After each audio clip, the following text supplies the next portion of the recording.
The Mind Buzz, now partnered with My Grito Industries.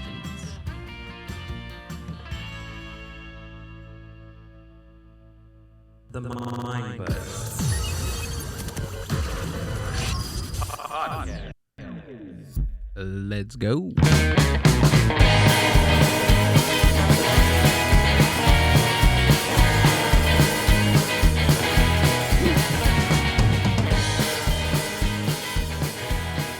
What is up, Mind Buzz Universe? Welcome back to another podcast episode of The Mind Buzz. My name is Gil, your host, and working the board tonight, tomorrow, and for the rest of her life is Amber. How are you? I'm good. How you doing? I'm good. How are you?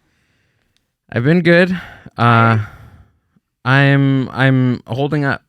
I'm holding up. How many energy drinks have you had today? This is my second. Lord. No, second, because I bought. So Celsius does a like a sale, right? So I get 2 in the morning, and I save that one for the car ride home. I didn't have that one because it was hot, but I have one of these right here. So All right. I'm good. What about you? As long as I'm on your plan. My What is it called? my death plan. Yeah. What is it? The life insurance? Life insurance? Or You're on there. All right. Thanks. Are you able to put like random people on there, or do you need to have their information? I don't know. Why? Who do you want to put on? No, I'm just saying, like, say if like I was, I don't know, somebody like Batman or something, Well, I don't know. like a gazillionaire, and they're like, oh, like, and they had this like whole thing. Can you just like donate my money to like, I don't know, pull somebody's name out of a hat or something? You know what I mean? Maybe. Like I would do that if I Why? had no family. Oh, I was like, I'm here. If I had no family. But it would be fun to do, like to do like a percentage to just give to people. What's his name? God, what's wrong with my brain today? I don't know. I've been like forgetting I everything. think you need alpha brain. Oh, I'm okay. You should try it. I want to see I'm you on scared. this. That'd be crazy. I already talk a lot. Imagine me like fucking. You got to be locked in. I'm gonna be doing some math, unlocking freaking math equations. No. Splitting atoms. The guy with the glasses invented Microsoft. Bill Gates. Bill Gates. He said that he wants to not die a billionaire. Did you hear this? No. So he doesn't want to die a billionaire. So he's doing everything in his power right now to give away his entire fortune from here to when he dies. Really? So he's just like giving away money to foundations, to like putting in things. Yeah. Imagine, and his money's still not fucking gone. Well, Bill Gates, I gotta. Amber Bobadilla I gotta think for you. from Paramount. That's crazy. I wonder why he just doesn't want to be a billionaire when he dies. He doesn't want his bitch-ass wife to stay with all the money. I don't know. Probably that's what it sounds like. Because he still has a wife and children. Wasn't there some billionaire that did, like, when they died, they didn't leave anything to their children because they wanted them to, like, actually work and do stuff? Somebody did. There's something, right? Somebody else, I remember a case that they donated, like, everything to, like, a shelter, like a dog shelter. And it was, like, billions of dollars. Whoa. To a dog? What is a dog shelter going to do with billions of dollars? Mm-hmm. It's a racket. Yeah. I don't know, but... Yeah. How do we get here? I don't know. Energy drink. I don't know, but let's introduce our next guest. I am super excited to talk to her. She's a stand-up comic. She's also a roast comic, and she's really hilarious. And she's from the Bay Area. Please give it up for Drea Meyers. Hey. What up? I am a roast comic. What's up, Drea? What's up? How are you? I'm good. Thanks for coming in and doing the podcast. Thanks for having me. I'm happy to be here. Yes, I am a roast comic. Isn't that crazy? I guess I am. You are. Do you use those skills daily? I try not to, but it's hard, dude. Especially at work, it just comes out. You know what I mean? Yeah, it's hard. Has it gotten you in trouble? Yeah, I've been fired from pretty much every job. Literally, I'm not exaggerating. Every job I've ever had, I've been fired. Really? Because of that? Because of my mouth. It's never related to work performance. It's always related to my mouth. Every time. It's a problem, dude. It's a problem. Yeah, well, sometimes you can't shut it off, you know? You can't shut it off, and then there's also, you just have to. It's just like you're like, I gotta do it. It's also hard when you know you can verbally destroy someone's life. You know what I mean? You know you have that power. It's such like it's kind of like, not sad to say, but it's kind of like it's gonna rub people the wrong way. But isn't it like this empowering feeling of just knowing like I don't have to fucking sock you. I could just tell you something really mean. Yeah, seriously.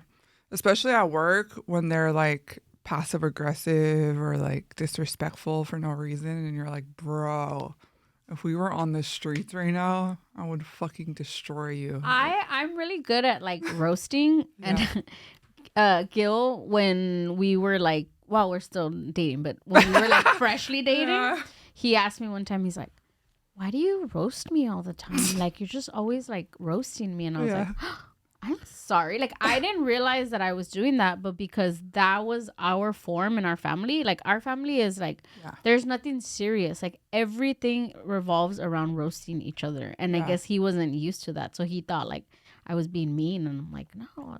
I just wasn't used to like people that like me talk to me. I was used to be ignored. You know what I'm saying? So it was kind of nice at the same time. But I'm like, it's... Wait, you guys have been dating for how long? 6 years? 6 years. Wow. Going on 6 years, yeah. No, that's definitely a problem too with me with dating, is like being mean to men. You know? It's fun though. Oh, like, sorry. Yeah. Because some of them can't handle it. Yeah. Yeah, you gotta get the person that can. I know, for real, huh? That's why I've been single for hella long though. Because there's not a lot. There's not a lot of them that can handle it. So you're originally from the Bay Area? Yeah, I'm from San Jose. San Jose? Dang. San Jose. No, that's why everyone thinks I'm Latina, because I grew up in San Jose with like all Latinas. Oh, okay. Yeah, and then also I'm like third generation white family that grew up in a Mexican neighborhood. Like, we've been living in Mexican neighborhoods for like generations. So it's like passed down. But also my mom was a single mom, so she would be gone all the time. Yeah. And then my friends' moms would raise me, and they were Mexican ladies. So Dang. Yeah, because you have like that like Cali Latina accent. Yeah. Like, I You have that know. vernacular. That's what it is. I know. I went to Sally's the other day to get like nails, and then the lady was like, "What ethnicity are you?" So confused. I can't tell. Yeah. And then I have like dark hair. But yeah, I need to learn Spanish though. I don't know Spanish. And it sucks. Duolingo. I know, I need to do it. Dude, yeah, because we went to Mexico the other day. Did you see it on my stories? No, so you went to Mexico? Where did you go? We just went right over the border by El Centro. Okay. Oh, and that's Mexicali. Yeah. Yeah. And then when we were crossing the border, there was a fine ass fool working the fucking border. he was like, habla español? And I was like, un poquito. Well, I was like, dude, if I knew Spanish, I could it's over. Yeah. It'd be over. And then I asked him, I was like, habla inglés? He was like, poquito. You'll be Yeah. You'll be roasting men in 2 languages. I know. I'll be like, besame culo. What did she say? Kiss my ass. Gil doesn't know Spanish either. I don't know Spanish either. I only know besame culo, chingo tu madre, and besame culo, chingo tu madre, pichi cabrona. Okay. That's how you know. That's all you need to know. My dad used to say that all the time because he's a chef. Mm-hmm. So all his dishwashers would speak Spanish, and they would just go by him and be like, besame culo, chingo tu madre, pichi cabrona. So he taught me that growing up. Hell yeah. That's funny. The worst.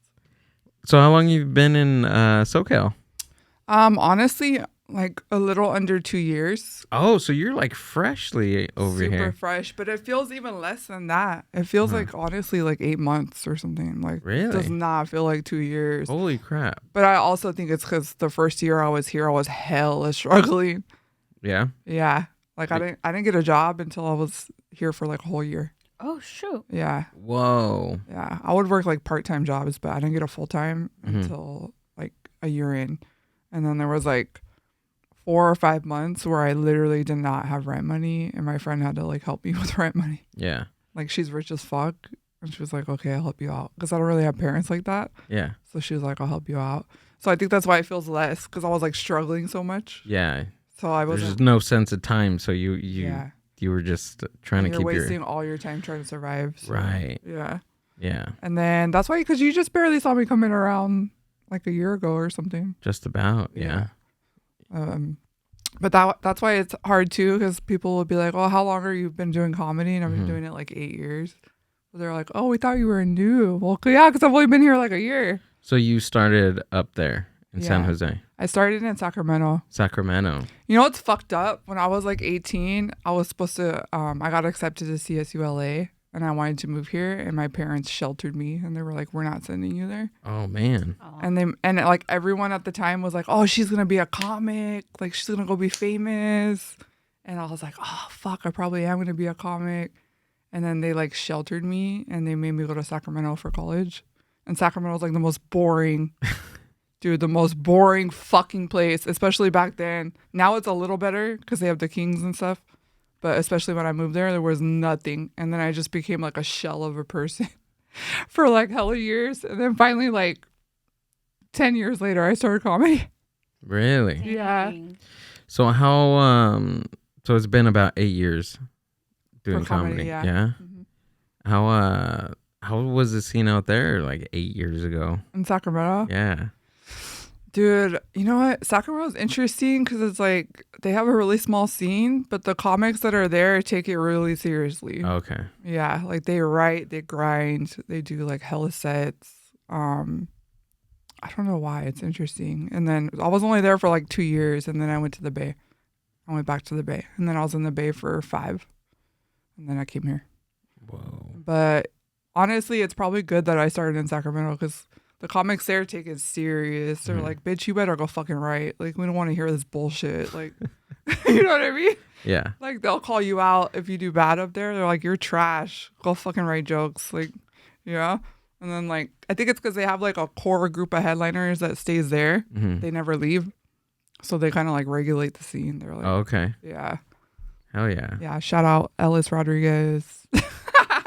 Fucking, there's this one dude named Ellis Rodriguez. He's never gonna leave, dude. He's been doing comedy like 15 years. He headlines all the clubs up there. Never leaves Sacramento. Carlos Rodriguez. Have you heard of him? Mm-mm. He's like a Latino fool, but he does a lot of road gigs. But he's like one of the headliners up there. Oh, nice. I gotta look him up. Yeah. That's cool. Yeah. When did you know, like, because you were saying, like, people were saying, like, oh, she's going to go out and do comedy. Like, Yeah. when did you know, like, this is my calling? I like to, like, did you make your family laugh? What, like, Yeah. like, how did it all start? Yeah. I was like funny since I was a little kid. Like, I remember my mom would always be like laughing, like crazy laughing at shit I did. And they'd be like, "Oh my gosh, she's so funny." But my dad was really funny too. My dad was like one of those naturally funny dudes. And then he was kind of crazy too. But but then yeah, when I was in high school, like, okay, when I went to high school, my friend group was literally like 12 little cholas, like little short. If you look at our prom photo, it's just 12 like tiny little cholas, and then my big ass. Wait, tell people how tall you are, because they can't. Yeah, I'm 6'1", you guys. I'm very tall. I'm 6'1". I might be 6'2", to be honest. You're growing. I was 6'1" in high school. Hey. But yeah, I used to make those bitches hilariously laugh. Like, I remember a couple times, like, I made them pee their pants. Like, they would just crack the fuck up. We'd be like at lunch, and I would just be like going off, and I just look, and there's just like 12 bitches just hysterically laughing, like falling out. So it would be in my mind, like, well, maybe I should be a comic, because like I'm making hella fools laugh. And then also I would get in trouble all the time because I was like the class clown bitch. Like, they would. Yeah. They would make me sit outside like almost every And day. this was what, like grade school? This is high school. High school. Yeah. Oh, okay. But I'd be the kid that they'd make sit outside every day. You got kicked out. Yeah. Every day you see my ass sitting outside because I'm talking shit or something, you know. Would you talk shit to the other students or Most the of the teacher? Most of the Oh, teacher. that was the best. Did you do that? That was the best, talking shit to the teacher. Yeah. Yeah. Pobrecitos. I did a little bit. What? Now you think about it and you're like, dang. But I did it kind of like weird because I was kind of like a weird kid. Yeah. And I would always talk about church and stuff. I had like two. Hold on. I had two lives kind of. Like I had like this. Your holy life. And then your, I had this like church brain, and then I had like another brain where like I'd like just curse and say, you know, fuck you to the teachers and stuff. Because I would ask them, I don't know, I think I was just like super like ingrained in just like in church. Yeah. And if they didn't want to talk about it, like it offended me. Because really? I would ask them like, oh, did you go to church this weekend? Like, Oh my God. You're like super religious. Have you heard this song? And like I would ask them like, oh, it's about Jesus, and they're like, no, like we can't talk about that. I'm like, oh, like why not? You know what I mean? I can imagine them in like the teachers' lounge, like, Yeah. oh, you have the religious fucking kid in your class too. You have the Jesus freak in there. Yeah. Oh hell no. That's hilarious. But it wasn't all the time like that. It wasn't all the time like that. And then I don't know, I kind of grew out of it, I guess. I hope so. Yeah. Imagine you're still religious. You had like a Bible right here. Like what the fuck? It was like some days. It was some days. On Sundays. Sundays. Sundays and some days that I felt like that with teachers. I remember this one time I was asking a teacher like about like some music. I really liked music as a kid, and that kind of like drew me into Jesus and the Bible. Wait, you and liked stuff POD? I loved POD. I know you did. Yeah. I actually have there was this like sketches that we used to do in our middle school. Yeah. And when Satellite came out, which was one of their studio albums, they had Youth of the Nation, which is on that album. I did it was like the big grand finale of the whole sketch, and I was like lip syncing the song. I had like fake dreads. I made my mom. Hilarious. What a loser. Shut up. I made my mom buy me fake dreads from Hot Topic. Oh my God. You remember the Rasta Yeah. Rasta That's ones? hilarious. Yeah, I made her buy me those. They were like and- attached to the hat, right? Yeah. And I did the song, and then all the kids like went in the front of the stage, and they're all like singing with me. I'm like, hell yeah, dude. It was awesome. All I right. didn't know this. POD got down though. They did. They did. They're from San Diego. They're actually there's this podcast in our network. They always do their podcast down in San Diego. Really? Those guys seem like really cool, but their music didn't seem very. Wait, were they always Christian. a Christian group? That's how they started out. Yeah, Oh. Because POD stands for what? It's- payable on death. Oh Jesus. So that literally like for Jesus, payable on death. He died for our sins, guys. Oh my Okay. God. Be quiet. Wait, All are right. you still religious? No. Oh my God, what happened? You got converted by the devil? Yeah, Amber converted me when I met her. He came out as gay. Yeah, that makes sense. No, I no shade on religion, but No. if he was, I couldn't be with him. I don't mind a little here and there, Hmm. but yeah, the ones that are like, that's all their life is. I'm like, oh my God. Yeah. Yeah. Yeah, it's No, it not for gets everyone. yeah, it gets crazy. I just couldn't believe. I reflect on it now how some days like I was religious like towards other kids, and it was just like I can't believe. makes you cringe. A little It bit, makes me cringe. I get But- secondhand embarrassment for you. Yeah. but I even thought like why would I do that? Like I thought that was okay for some reason. Yeah. Like I thought it was okay, and then plus I was just like I was just a weird kid. I would also I kind of wanted to be the only religious kid in school. There was this other religious kid in school. You had beef? We had religious beef. wars.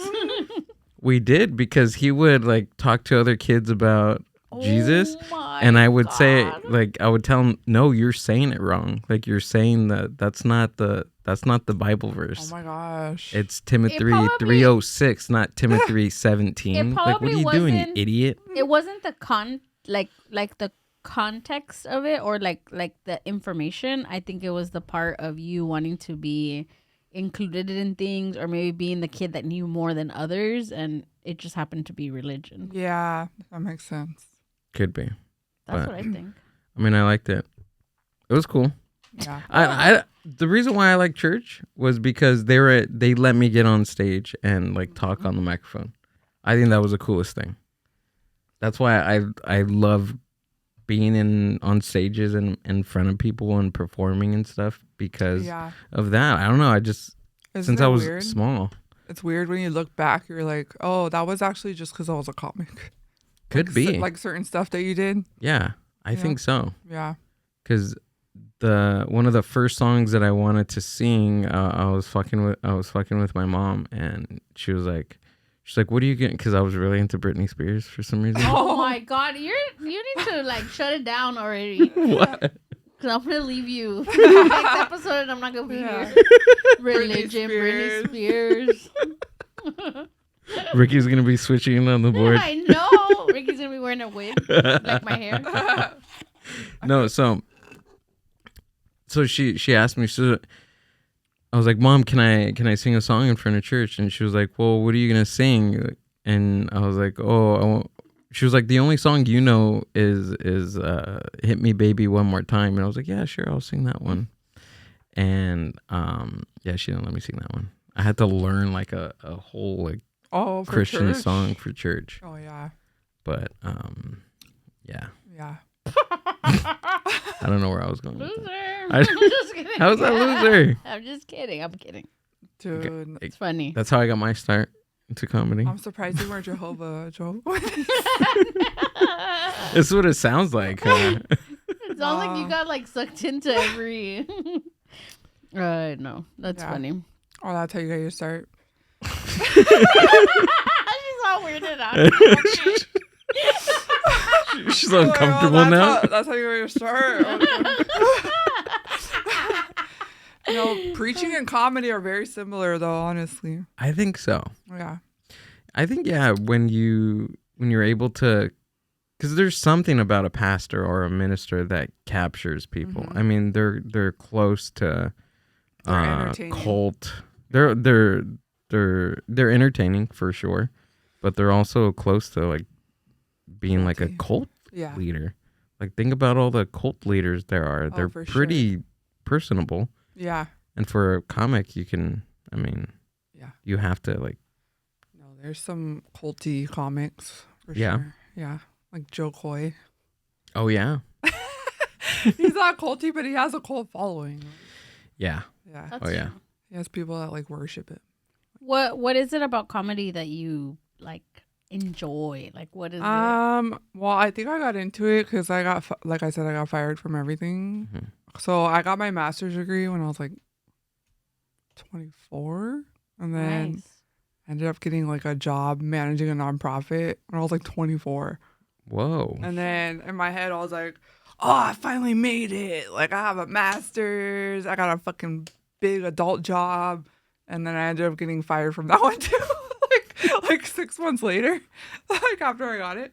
So I was like, bro, like, why do I keep trying with this shit? Like, I might as well just do what I want to do, because I already did like the whole life path of an adult. Like, I got like a master's, I got like a job, and it still wasn't working. So that's why I started comedy finally after like 10 years of thinking about it, because I was like, nothing else is working out, so I might as well just do what I actually want to do, which is comedy. Because I think like with entertainment, a lot of people won't pursue it because they're like, oh, there's no way I'm gonna make it or whatever, or it's like so unrealistic to them. They're like, oh, I'm not even gonna try because I'm not even gonna make it. So with me, I was like, well, I already tried everything, so might as well just do comedy, because even if I fail at that, I already failed at everything else. So right, you know what I mean? I think even now too, because I guess there's two things happening. I guess I don't know that it's very accessible. Like people can do it, and I guess entertainers they have just like such humble beginnings. Yeah. Versus like decades ago where like there was only certain paths. Now there's tons of paths. Yeah. There's social media. There's just different ways you can do it. Like there's YouTube. Like you don't have to wait for someone to put you on. Like right. If you work hard enough, you can put yourself exactly. on. Yep. Yeah. There's not just that club scene. You work a few years in clubs, and then from there you get on the Tonight Show. You get a couple sets in the Tonight Show, and then they give you a writing job, or you get on like a sitcom or something. Yeah. And then from there you do specials or whatever. I don't know. Yeah. No, it's definitely DIY. Like whatever you put into it is what you're gonna get out of it. Exactly. Yeah. Yeah. But there is fools like Martin Amini. Like he fucking works 24 hours a day, dude. Like that's crazy. He's like always working. So right. Yeah, like, I think it's just the grind too. Yeah. Like it's accessible, but you have to like put the work in. Yeah. If you don't put it in, you're not gonna get it out. Right. You know what I mean? Exactly. That's why it's double-edged sword, because it's like you can make it yourself, but then also you have to make it yourself. Like nobody else is gonna do it for you. Like you have to do it. I think that's just for anything, but I think just there's just so much. It's I don't want to say it's not overpopulated. What's the word that you always use? Oversaturated. Oversaturated. Yeah, it's pretty saturated, but I think when you work at it, it's saturated when you start at the beginning because everybody's just starting.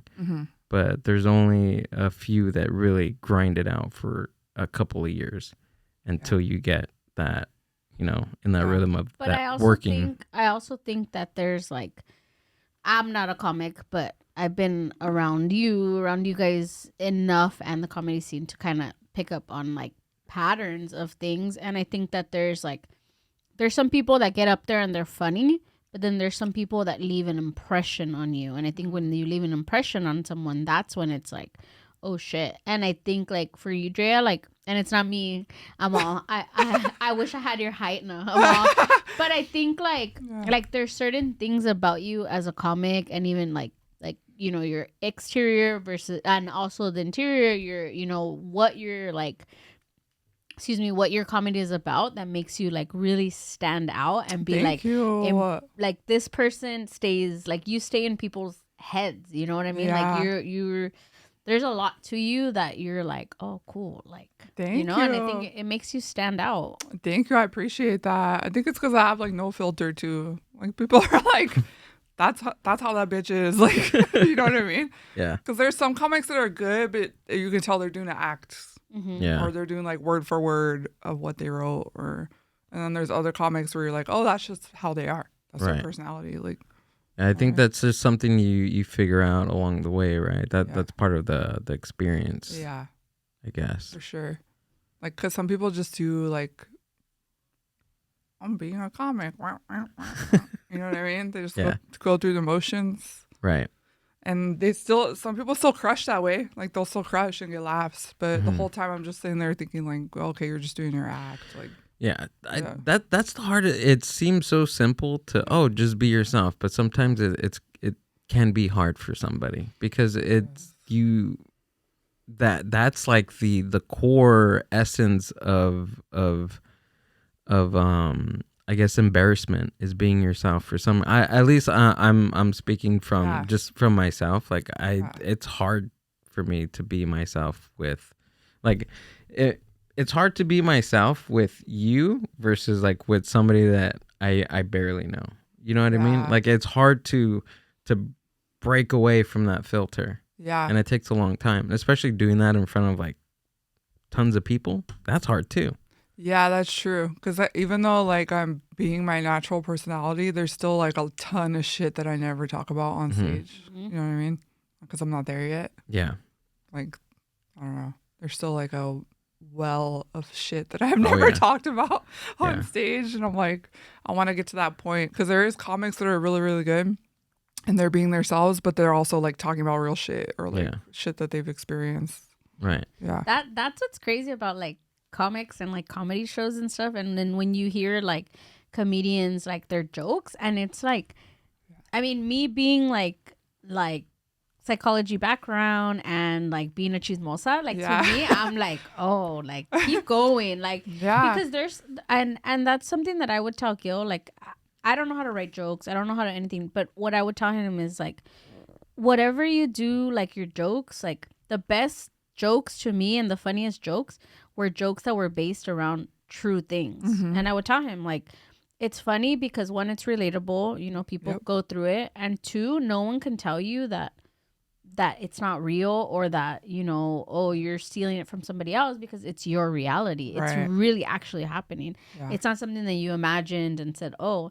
So to me, I think like that's crazy. Like, it's cool, and it takes a lot of courage for people to go up there and make light out of like trauma, because that's what everybody's doing, is kind of like trauma dumping on stage within like comedy, like or even like, and people like tend to connect with that shit more too. Like if you talk about like vulnerable shit, then people connect to it more. But that's why your one bit about the Mexican dad or the Latino dads, right? That's why that one's gold, because thank you, people hella relate to that. I love that one, dude. I love it. Yeah. Honestly, dude, that I always talk about that night because I feel like that's like the best set I've ever had since, you know, up until that was fire. No, that's why that bit's so good, because they relate to it, the whole thing. Yeah, and then it's also like really funny. Yeah, I never that just like spilled out of my brain. Like I was just sitting one day. Oh, go ahead. I was just sitting one day and I was just thinking about like my dad. Yeah. And all that shit, and I just wrote it down and I was like, holy shit, I got to try this out. And then I went to a mic and it fucking worked. And I was like, all right, I'm not going to mess around with anything. I'm going to take this and run with it. That's a golden bit, because it's like so real. Yeah. But then it's like the way you worded it, it's really funny. Thank you. Yeah. And then they could all relate to it too. Oh, yeah. What I was going to say is that this weekend when you were up there and you tried something different, and then like the laugh wasn't as much as like other jokes, and you were like, all right, let me get back to the Mexican shit. You're like, because that's what I know the Mexican shit. Like, and that to me, I was like, all right, cool. Like, go back to what you know. Right. And I get it. Like, sometimes maybe there'll be someone that'll say like, oh, well, he's just keeping it safe. Like, he's talking about the Mexican thing or just that, and you're not coming out of your comfort zone.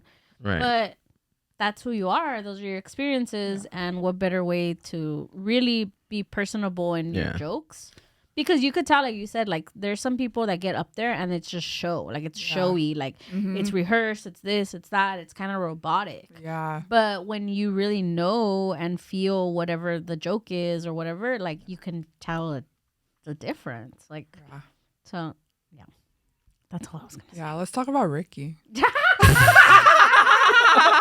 Hey, speaking of Mexican things. Fucking Ricky. No, man. Does Ricky hit on fat girls or what? Like how you said? You're always posting that he hits on fat girls.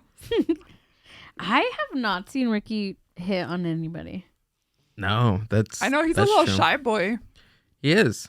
He's my little shy friend. We should give him a call. Yeah, should we FaceTime him? Call him. You think he's gonna answer it? Should we FaceTime him or call him? I don't know. What time is it? 6:50. 6:50. Be like, what? I wonder if he'll do FaceTime. Maybe, because I think he knows that. Oh, maybe FaceTime. I know he is shy. I had to hit on him. Oh. Oh my god. Just kidding. What kind of guys do you like? Dude, I need a Mexican boyfriend so bad. Oh shit. Have you ever had a Mexican boyfriend? Girl, that's all I have. Literally, the dude I lost my virginity to was a Mexican boxer.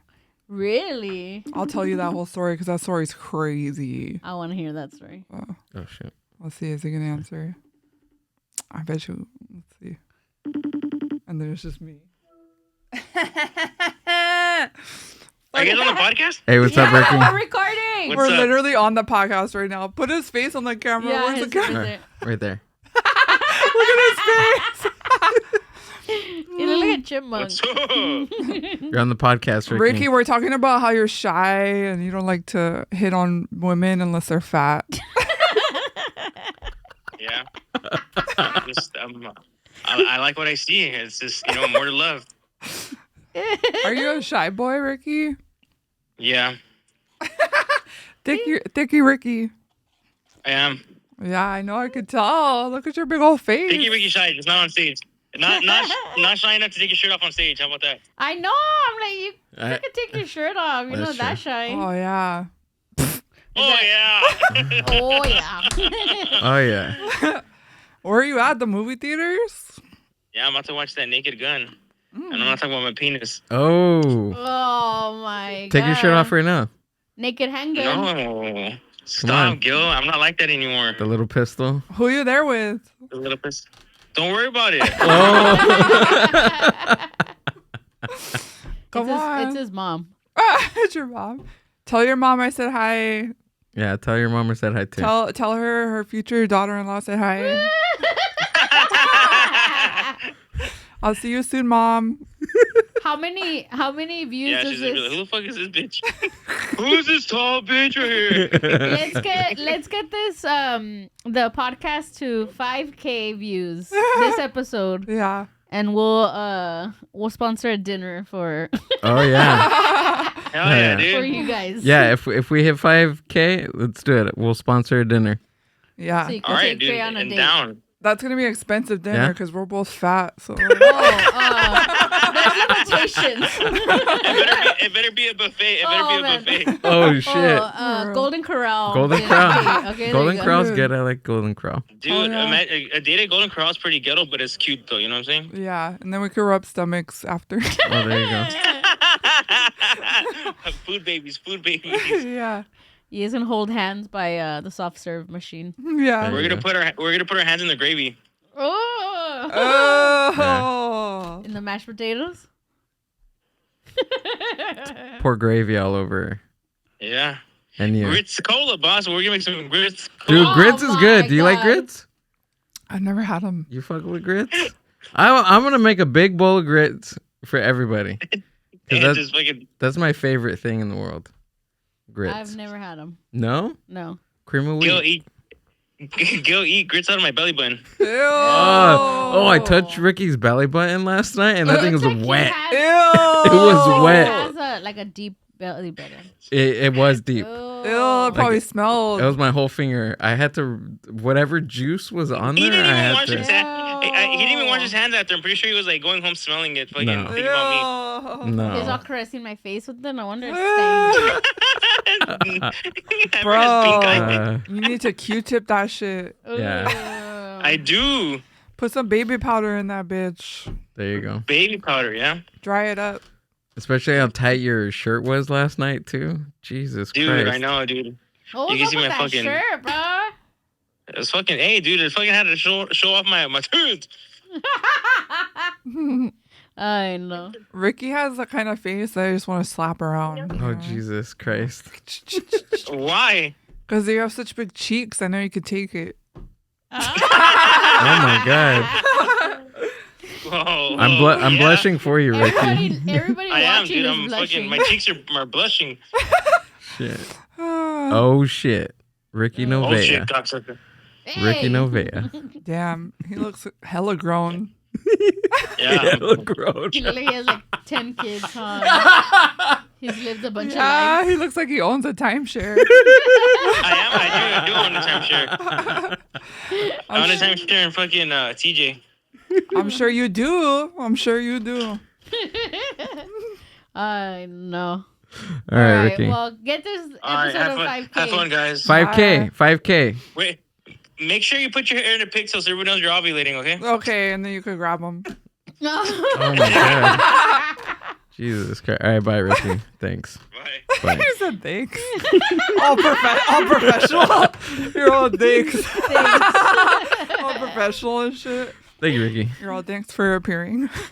Tell us about the boxer story. Dude, that shit's crazy, dude. So when I was in high school, I used to have a gay best friend. Okay, we were like Will and Grace and that bitch. Okay. gay best friend. But here's the thing. Everyone always thought he was a woman because he was very pretty looking. And he did become a woman like 10 years after high school. Like he's a woman now. Oh, okay. Yeah.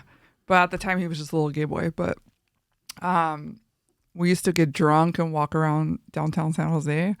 And then I remember one day we were like holding hands and everyone thought we were lesbians. Oh my God. Because he looked like a girl. Like even when he dressed normal like a guy, people would still think he was a lesbian because he looked so much like a girl. And then he did become a girl later on. Oh wow, okay. So he was just very naturally feminine. But one day we were like holding hands, just like walking around downtown, and then this like fine ass guy like started talking to us. And then he thought we were lesbians. And then so he wanted to hang out with us because he thought we were like horny lesbians. So we ended up hanging out with him, and we were only like, I think I was 17. We were 17. Or was I 18? No, I was 17 because I lost it at 17. But I was about to be 18, but I was 17. And we needed alcohol, so he bought us a bottle. And then I think he was like 21. Oh, shit.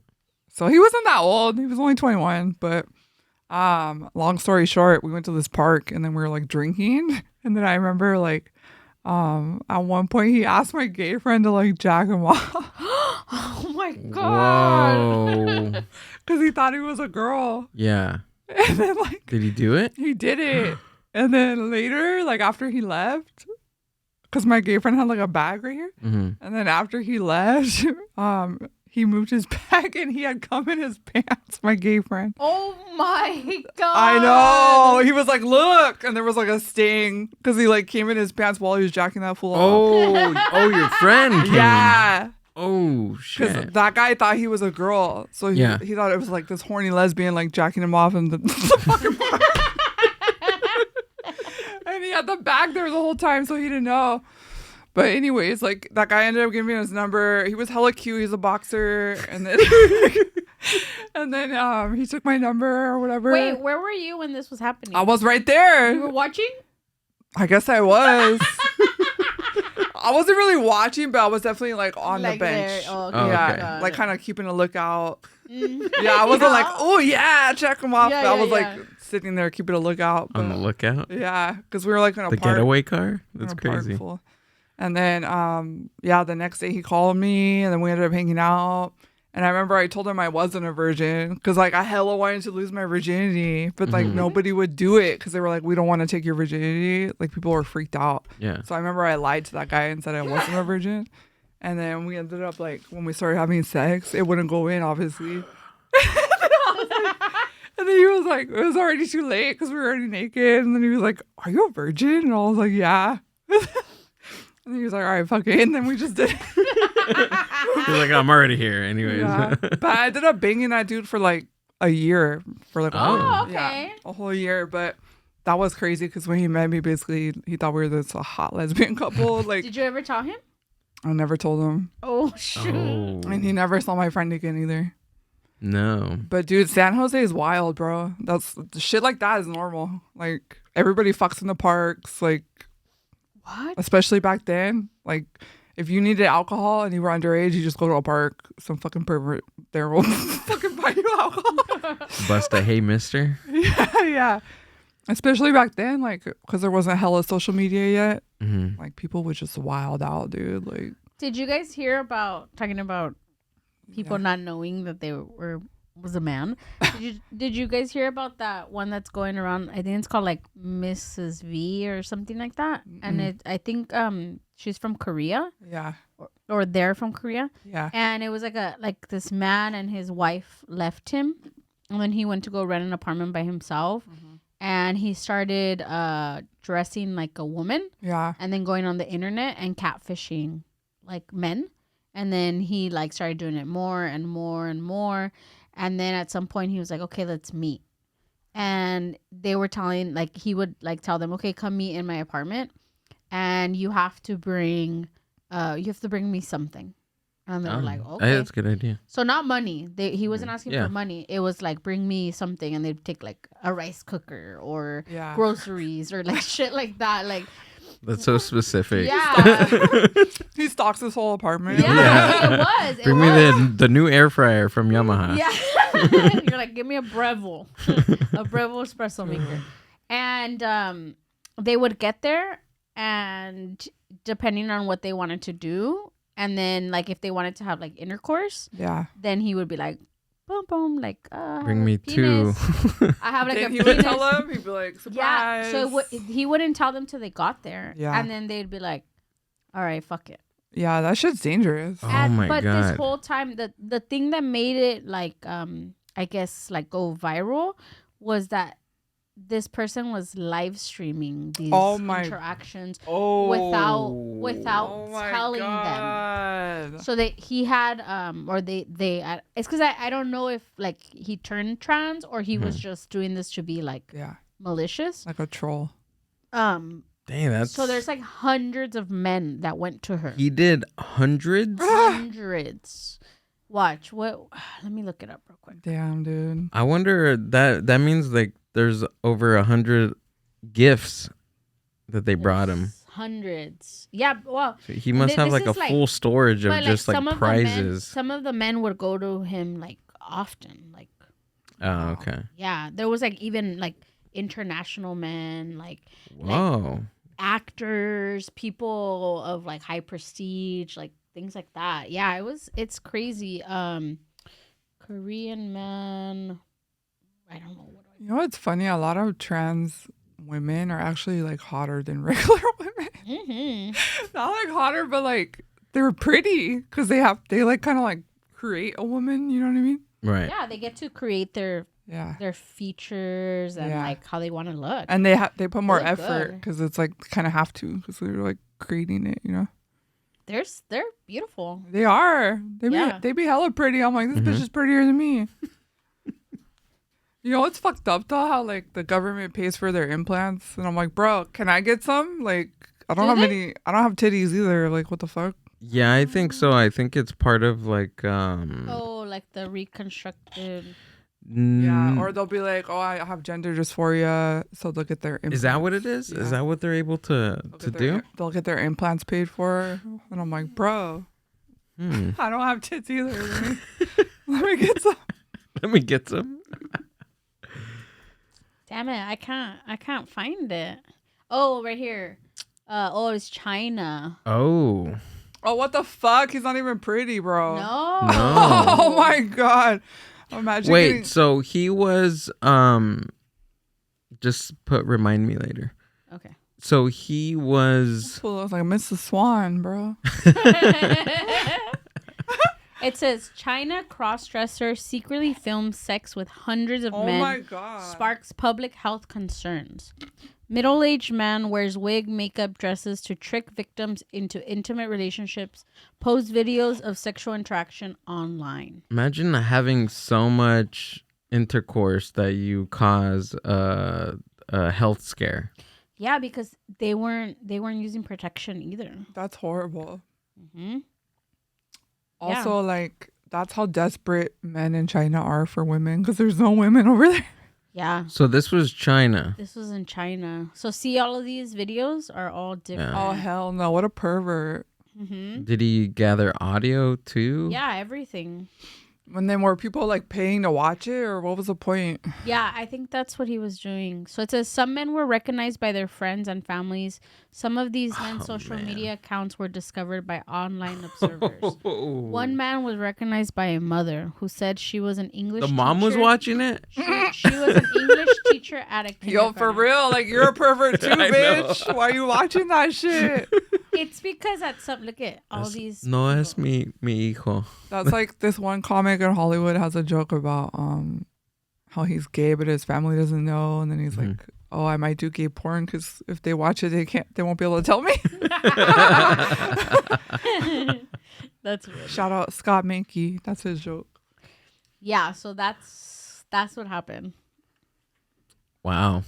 Yeah, he's not even cute, huh? That's wild. They be doing some crazy shit in China. No, but I'm pretty sure that I just want to get a hold of the text and what he was telling these men. He spread that shit around like COVID, bro. Yeah. This is where it started from. Damn. From this. Do you guys always talk about this freaky shit? Or is it just my episode? Just your episode. We went down a freaky porthole. No, this is good. I love this. Yeah. This is wild. This. Coming from the Jesus kid.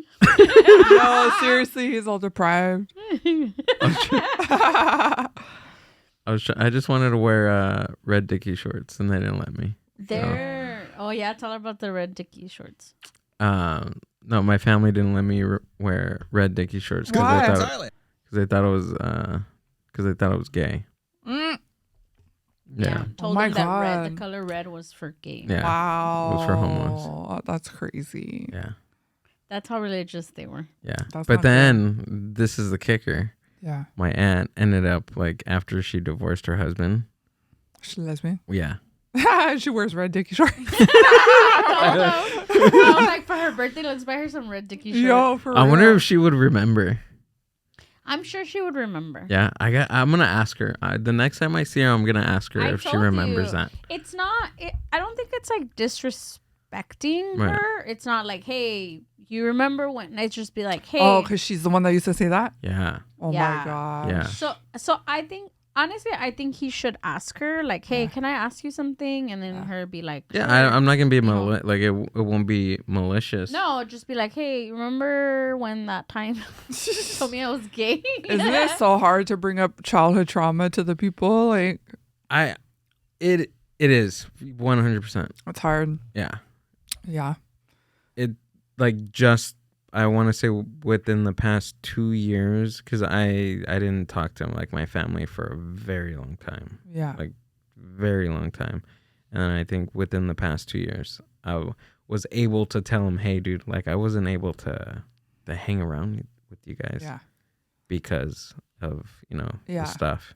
It's wild when you get, like, traumatized by people when you're a kid, and then you grow up, and you're like, we're all adults now, so...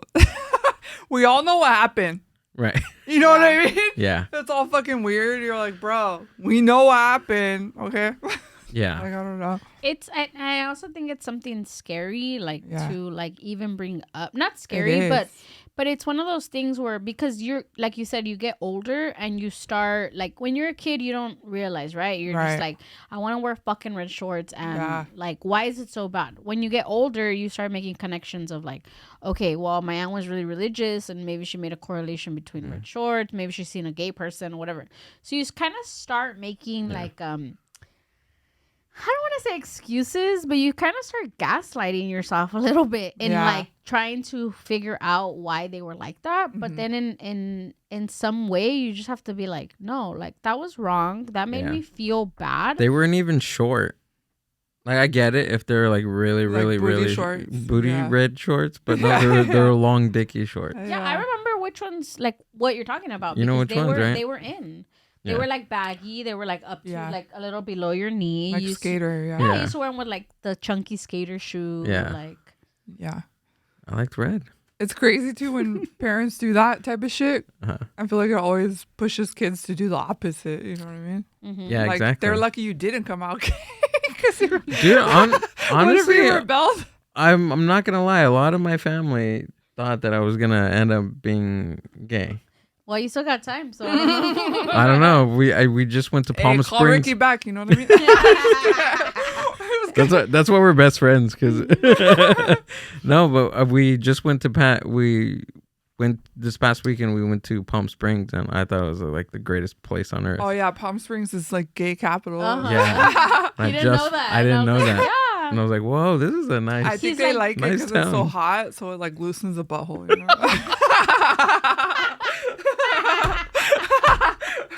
I don't know though. That's just my theory.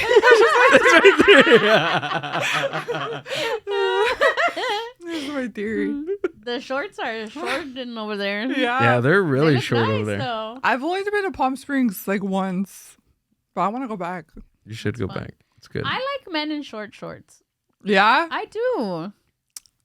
I don't like long shorts. Yeah. Especially not if it's long shorts with sandals or something. Yeah, no. Ugh. It just makes me think like cholo, like. Yeah. Creased. No. Yeah, no. Like no. Creased Dicky shorts. Yeah, they better have fucking Converse on with that shit. Yeah. No fucking flip flops, bro. So what does your family think of you doing comedy now? My dad loved it. My dad's passed now. He passed 2 years ago. Sorry. But he would come to shows. Like he came to San Jose Improv. We weren't hella close, but he would still come to shows. But it's crazy because my dad was hella funny, bro. Like he should have been a comic. Yeah. Like whenever we did like family gatherings, they would literally be like, "Hey, come over here and make people laugh." And he would basically do stand up like in the kitchen, like to like tables of people. Uh-huh. But and then my brother told me, like, after I told my brother that I started comedy, my brother told me that one day, like this was before I ever started, he said my dad went to his house and was in his kitchen and showed him all these jokes he had written. And he was like, "Oh, I want to do comedy." And then he never did. Mm-hmm. And he never talked to me about that. But I knew that's where I got the comedy because he was so fucking funny. And like, if he was a comic, he was basically like Robin Williams, like how Robin Williams would like do hella voices and stuff like that. Like he would just go off. But yeah, so I think he was like really proud. Like I remember he came to San Jose Improv and then they took a photo and I looked at the photo. He was all teary-eyed. So he loved it. And then my mom, I don't talk to my mom, but the right before I started comedy though, I remember I went to my sister's house for Thanksgiving. We were like drinking and shit. And then I was like at the kitchen table, just me and her, at like 1 a.m. and I was like, I'm gonna start comedy. I'm gonna start doing comedy. And she was like, well, let me hear some. And then I like did my first set technically like with her at the kitchen table, just drunk. I was like just doing these stupid bits. And then my mom, she was just like, okay, let me know when you start. Like she was so I was kind of her being like, okay, I know you're going to do it. Yeah. Yeah. But I haven't talked to her since I started. She's fucking crazy, dude. Oh, yeah? Yeah. She's like classic narcissist. I know everybody says narcissist, but no, this bitch really is. No, I think like when textbook narcissist. Narcissist. Yeah, I think when you know textbooks when you see it, then yeah, for sure. Oh, that must be hard. Yeah, it's hard, but also like I don't know. I feel like white families don't really support you no matter what. No matter what. That's like the hard part about being white. Like I feel like I don't know. It's gonna sound funny, but I only know like a handful of white people, right? Yeah. But I also feel like Mexican families are close, right? Yeah. And they'll support you in a way that you think they're not supporting you. Yeah. But they really are. Like they might roast you. They might be like, este se cree funny. Like he thinks he's funny or this or that. Or they think what your passions are not like real passions. But there is something in there that if they need to show up, they'll show up. Right. If it's like, but I do notice that like white families, like everyone, like after a certain age, it's like you're on your own. Yeah. Like, you're It's that colonizer mindset, bro. It's like, crazy to me though. Like yeah, once you're 18, you're out of the house, and I don't have to deal with you anymore. That's why you see so many homeless white people. Right. If you look, a lot of homeless people are white. Yeah. And it's because their families don't help them. I don't think it's a white thing. I think it's something else, because I'm fourth generation, and I feel like that was kind of the mind, but I don't know. I think it's a little bit different because we still have. You still have family. Yeah, that's what I'm saying. We still. It's a little bit. It's here and there. You know what I mean? Like it's a mix, because you're 18, get out of here. But if we're out for a year when we're 18 and it's like, oh shit, like it's not working out for me, you can always still go back home. Yeah, like if shit hit the fan, they're gonna have your back. Like, of course. Like we know someone, he's older already, and like his children are both in like different states. He lives in another state, like, and it's been like that for years. And to me, I'm like, oh, like when I moved with him, when we lived in Chino, it's like an hour away, and I was like dying, like, oh, I can't see my family. Like, I can't imagine like my mom telling me like, get the fuck out, and me leaving to live somewhere else, But again, maybe it's just cultural. Maybe it's like a cultural thing, or it's just. I honestly feel like it's like a colonizer mindset type thing. Like they're like, we'll take care of our little family. We're not taking care of yours. Like we're this is our little empire. You gotta go build your little empire. You know what I mean? Right. It's like colonizer mindset. Oh, that's whereas people that are not white have more of like a tribal mindset. They're like, that makes sense. Yeah. Cause like even like when I was going through that shit with my rent when I moved here, like dude, my brother is a fucking millionaire. He's like a laser engineer CEO guy. And then my aunt's a millionaire. She's like married to a fucking millionaire in Monterey. And I remember I hit both of them up for money. They wouldn't even respond. Oh, man. And then my cat too. Like my cat was hella sick and I needed to put him down. And I was like, please, like just send me like 300. I just have to put my cat down.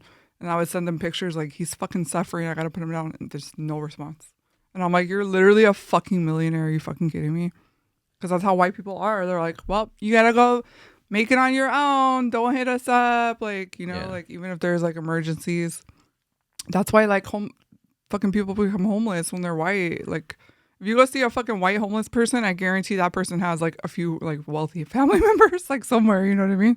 And they don't even help each other out. Dang, that's crazy. Yeah. I never thought I knew that like something about like, you know, like 18 and by like but I never thought of it like how you explained it right now. They're like very it's like a very selfish like mentality and like very like. But there can also be, I guess, like pros to it. Yeah. Because within like Latino culture, like we're always sheltered too, like, and we know that we have something to fall back on. We like fuck around a little because you're just like, if it doesn't work out, I'm gonna go back. Yeah, versus like go out and never come back. I think a little bit of combination can work, you know, but I feel that even in some Latino cultures, you still have kids that are people that are our age, like in their mid-30s, still at home. They have their own family living at their parents' house, and I mean, but who's to say is that good or bad? Like I don't know. Like by whose standards? Like is it good or is it bad? But they always say like biologically, like as like you said, like tribal, like dating back to prehistoric time, like when we were here, like that's in our nature. That's in our DNA is to be in a tribe, to be in a group. It really is. To be separated. Yeah, that's real shit. Yeah. Yeah. Under one household, everybody's taking care of, or the older elders are taking care of the younger ones. Yeah. I mean, that's how it was in like tribal mindsets. Our old ancestors, all the primates were taking care of like all the children. Like they didn't, no matter what, if they fathered them or not, they still took care of all the. I'm sure it has to do something. It has to do something to your brain, right? To not have community and not to have for sure things like that. Yeah. And I mean, not to like circle back, but like comedy is community. Mm-hmm. You know, whether there's good. I mean, in any community and anything, there's gonna be the good and the bad, right? Mm-hmm. But I think like as humans, we're always looking for community and no matter what it is. No. Yeah, even if you're this Chinese dude that he was looking for community. He was looking for community. I think he was. He was looking for community. Right. He built a whole like live stream YouTube channel. He built a whole like a whole network. Yeah, he was networking. That's what he did. Yep. And he got a couple of rice cookers out of it. He got some fucking house goods. House goods. It was like a home. What is it called? A housewarming party every time. Yeah, for real. Gifts. That's funny. Yeah. But yeah, that's interesting. Yeah, but that's why I want to marry a Latino man. See. Yeah. You want that family, huh? Like that. Like you do. That's like. Yeah, that's part of what I'm looking for is like a dude with a good family because I don't have one. Yeah, because you want to feel like homey. You want to, and that's something that like at the beginning he struggled with because he a lot of the time. What did I struggle with? Well, I'm getting there. You struggle with a lot of things, then. No, I'm just kidding. But he struggled with like. Because I'm very close to my family. Oh, okay. And I see to where you're him, going it with was this. like, we're going to go to your families again. Or, like, you know, and I would be like, excuse me. Like, I'm seriously. Her face. She's like, excuse me. Like at some point, I had to be like, this is not going to, like, we're not going to work out if you can't respect this and if you can't be a part of it.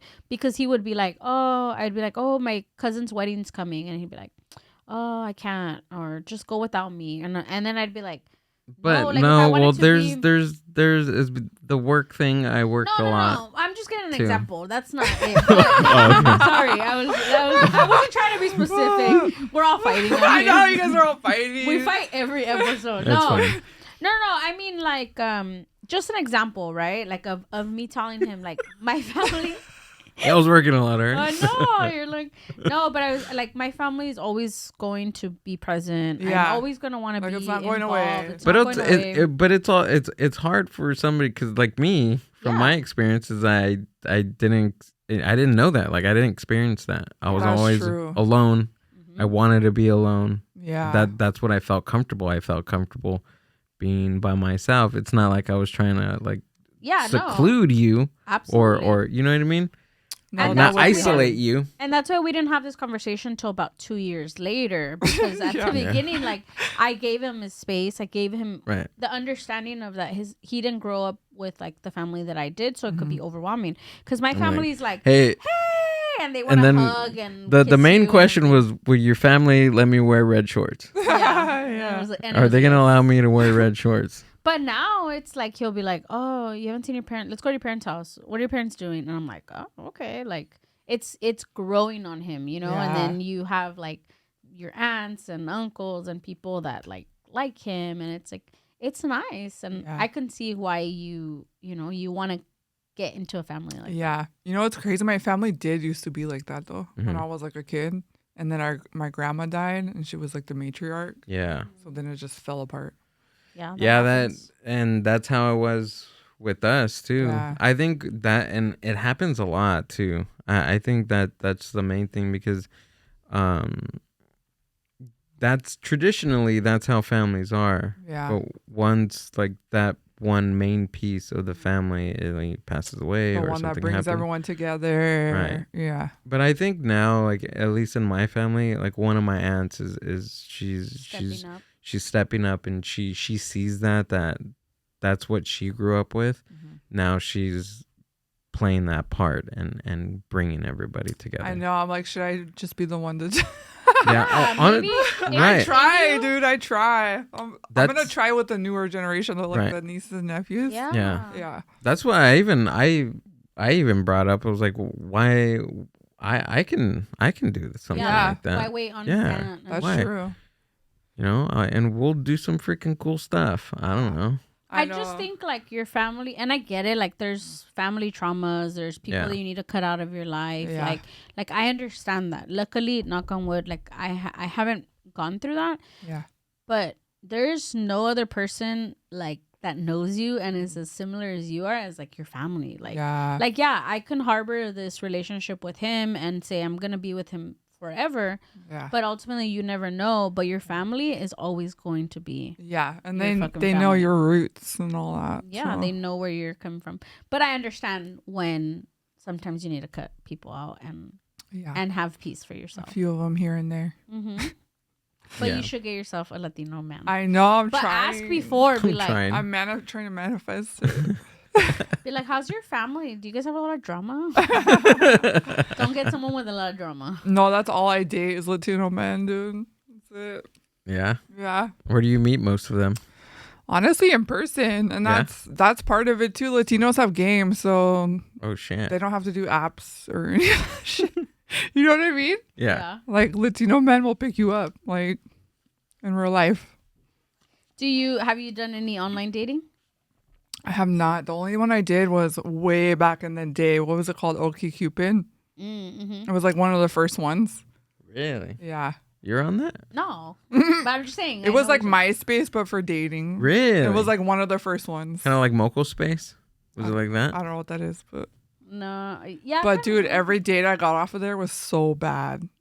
Like one dude had like a sweating disorder. Ew. You can have one of those? He would like barely move and he'd be dripping sweat. He's like, sorry, I have a sweating disorder.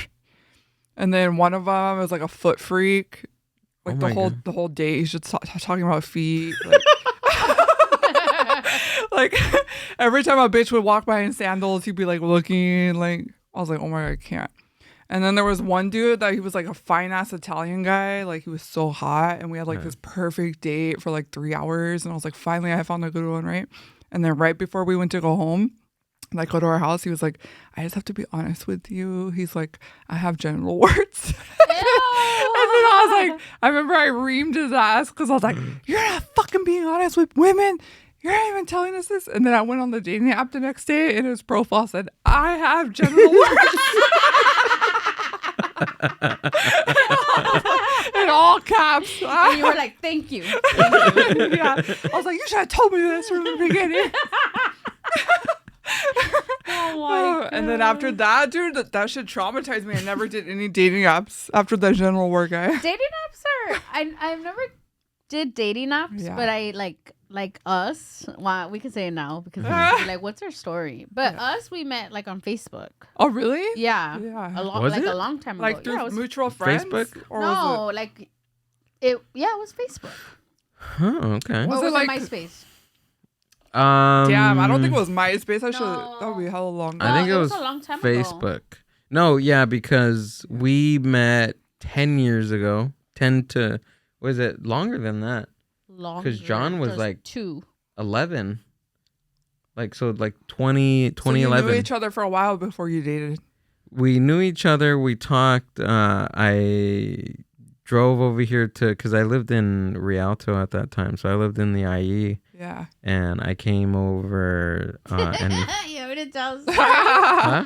We were talking for a while, like messaging and everything. And then finally I was like, hey, like if you want to come over. So I'm like, I hope nobody's listening to my dad's not listening to this. But I told him, come over, come to my front yard and like, you know. Come to my front yard. Like, Seriously? Yeah. So he was just like, okay, you know, whatever. And then I had never told him like how short I was. And all I said was like, I'm really short. And he was like, oh, how short? And I'm like, I'm pretty short. And he's like, all right, it doesn't matter, you know. All right. But Gil's short. Yeah, he is short. But I'm like, you know, pretty short. And so then he gets here and he gets off and I'm like standing like you know, in the front of my yard all waiting for him to No, come. you weren't standing in front of your No, I yard. was standing in front of the house. But Well, you were inside the house and I knocked on the door. You knocked on the door? I knocked on the door and then you opened the door and I'm like, in my mind, I'm like, holy shit, she is like really short. Oh my God. Yeah, and then I told him, oh, let's stand out here. And we like stood outside and then we like made out for a little while. God damn. My parents weren't home. Your But parents you had already weren't home. been talking for a while. Yeah. Yeah, a couple weeks. Yeah. Like a couple weeks. Did you meet through a mutual friend on Facebook? No, I think he just like found me. That's on crazy. Facebook. Yeah. Just I a think, random? Well, because I think it was like through mutual like people on Like people you on may know. Facebook. Because we liked like the same type of music and probably like bands and shit like that. To be honest, I can't remember how. I just I should do that. So then we were like kissing or whatever, and in my head I already was like, okay, like we're gonna do it. And I'm gonna ask him to come in.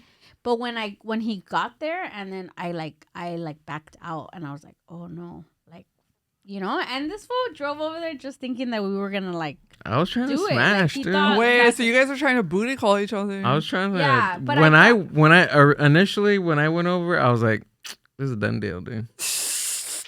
And then Done I lied deal. and I said that I got my period that morning. You lied. I did because I didn't know how to tell him like I don't want to. Like, And then he was like, does your mouth have its period? That mouth ain't bleeding though. So then he was like, oh, okay, that's fine.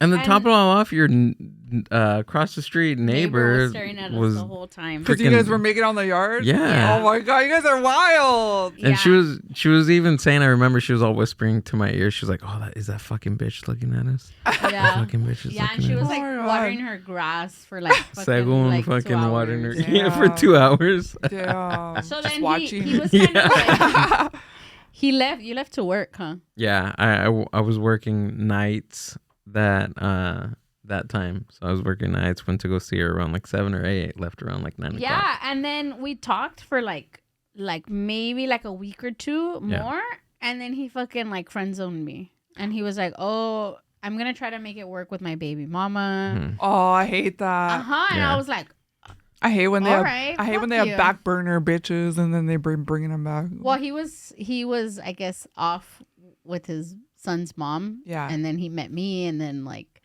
So he's like, I'm going to try to make it work. And then I was like, all right, fuck you, whatever. Mm-hmm. And then I like stopped following him. I did my own thing. Like, I wasn't going to cry. Like, nothing. Like, it was nothing to me. Yeah. And then I got a boyfriend like a couple months later. And then he says that he tried to go back to be like, oh, yeah. Like, hey, like, it didn't work out with my baby mama. Like, what's up with you? And then what's up with you? He's seen that I was already dating someone. And he's like, yeah, I'm going to leave her alone. I felt like I messaged you during that time, no? I don't remember. Damn. But he left me alone. And then, like, 7 years after that. God. Yeah. 7 years. Dude, that's crazy. Yeah. He messaged me on Instagram. And he's like, hey, Amber, do you remember me? And I swear to you that was I cracking. had not. Was like, good. Damn, you thought about her that whole time? Yeah. Every couple of years, you're like, oh, I wonder what she's doing. Honestly, I'm not going to lie. I did. That's wild, dude. I would. Because I still had you on. We had each other on Facebook. Yeah. She was no longer on Facebook, so I had her on, I think I had you on Instagram. I didn't even know you had me on Instagram. Yeah, I had you on Instagram, and I would like periodically, just every now and then, go on her Instagram and see. But I would see pictures of like her and her current boyfriend or whatever. So you were with your boyfriend, and then I was like, bye. I'd be like, okay, and then I'll go after some other. When he hit you up 7 years later, you were still with that boyfriend, or no? No, I wasn't with anybody. But honestly, like, I know it's gonna sound like bitchy, but I didn't even think about him at all. But as soon as I seen the I'm message, all right there in the corner looking at your page, stalking me. And when I seen the message, like, automatically I was like, Gilbert. What's up? And then I was like, he sent me a message, and I was like, yeah, Gilbert. And he's like, you remember me? And I was like, yeah, oddly I do. Like, what the fuck? Dude. And then from there we just, because you're like, you're the one that got away, dude. That's why whoever you're supposed to be with, that shit's meant to be. You know what I mean? Yeah. And you know what's funnier? Because they say that the person like you're supposed to like stay with, you cross their paths 3 times, right? Really? So our first time was the first time. Yeah. A second time, which was another time, he didn't know that we. Oh, I forgot about that. He didn't know we owned the coffee shop upstairs. Mm-hmm. So when we first opened, we were down the street, and we went like pretty viral, and we used to have like 2 to 3 hour lines just to get into the coffee shop. Wow. Like, it was crazy. So he didn't know. Shout out her chateria. Shout out chateria. And he didn't know that like my family owned it, that I worked there, that I was like behind, you know, some of it and stuff like that. Well, he was with the girlfriend, and she told him, hey, I want to go try this place in Paramount. So they drove over here, and he went to the shop, had a date with her, everything. It was her birthday. Oh, it was her birthday. Yeah. And I think that I was working that day. I think I felt like you did, that you worked there, and I seen you. I was always working there around that time. Yeah, I think you I'm 100% sure. He knows. He saw you. Yeah, I think. I'm just, you had to. Isn't that crazy? So that was the really second crazy. time. Yeah, and then I hit her up, and I was like, what's up? What's good? Damn. And then that's when I owned the donut shop. So then he came down to say hi to me. And then from there, like, that was it. Fuck, that's crazy, dude. Yeah. Mm-hmm. And it was the birthday thing with the girl, and then also, like, because they went so viral on the internet, and part of my job, like, back then, like, I would visit places and do some like recon work for the industry that I used to work for. Yeah.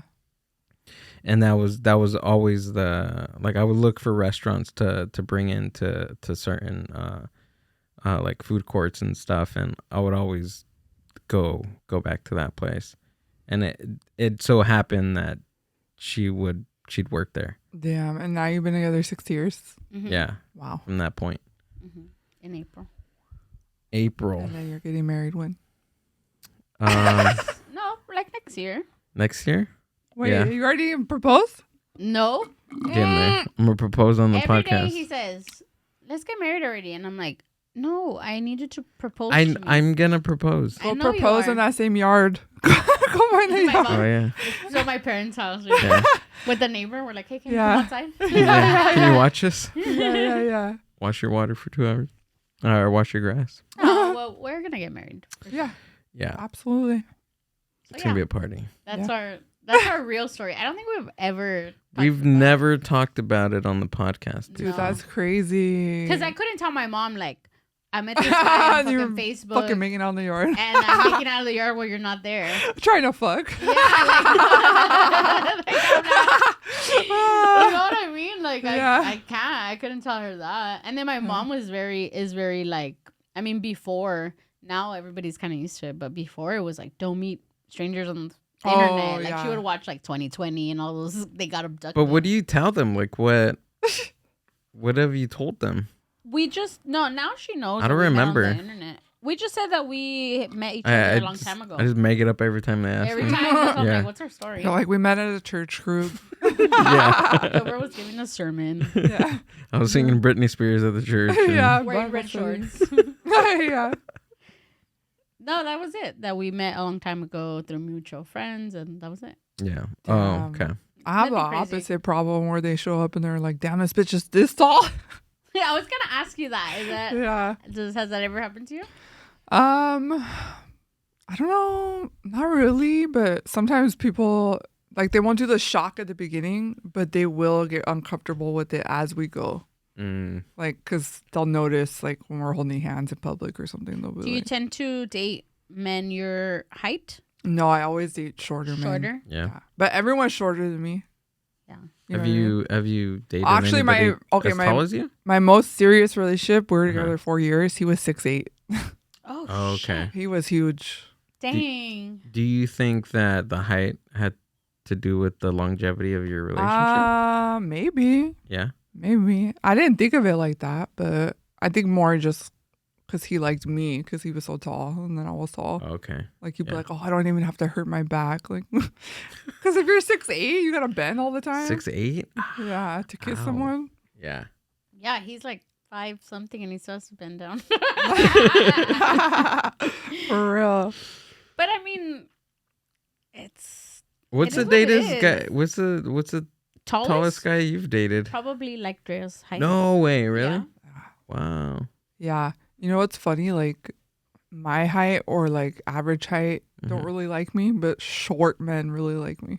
Yeah. Like short men. Because I think they're like proud, like, oh, I pulled this tall bitch. Like, But I think it's the best because they're always going to be secure in themselves. And I think like sometimes you just need a secure man. Like, you need to be with someone that feels secure and they don't care to be out with you or not with you. Like, and that's cool. That's true. Like when they're like shorter on the shorter side, they are more confident for some reason. Yeah. As long as you don't mind. Yeah. That's because there's some people that are like, no, I don't want to date anything shorter than me, or like. Dude, I can't do that. If I did that, I would never date anyone. No. If I was like, they can't be shorter than me, I would have nobody. Yeah. It'd be like so slim pickings. Are you? What's like the height range in your family? Both of my parents are like 6'1", 6'2". Oh shit. Yeah, and then all my siblings are like 6 foot. Yeah, we don't have any shorties. That's so cool. They're all tall. What's their?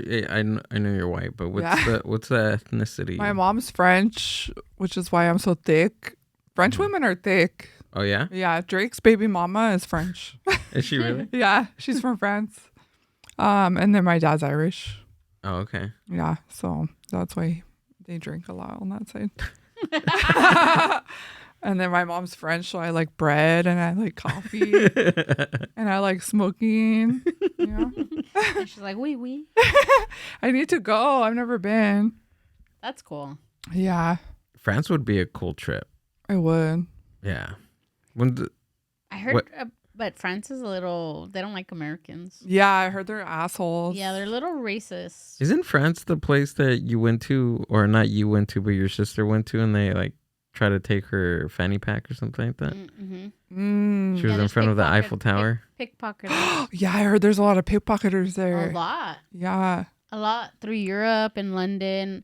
I watched like several like not YouTube, TikTokers that now have become like it's their entire personality to go out into the city and like places where the tourists are and just like spot the pickpocketers. Dang. And they'll yell like one of the ladies that made it most popular, she was from Italy.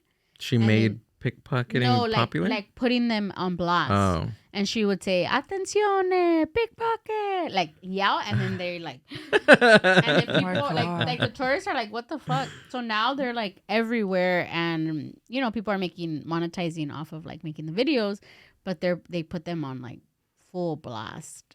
Yeah. Yeah, I heard I saw something today about when they had the Olympics over there, all the Americans were beating up pickpocketers. Oh my God. They would try to pickpocket them, and then the Americans would beat their ass. Oh my God. It's a big problem.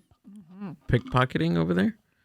Just in the tourist place or just in general? Yeah, they're in the tourist areas. And they've gotten so good where you can't even feel. Yeah, because we just be tucking our phones in our pocket and then we don't pay attention. Yeah.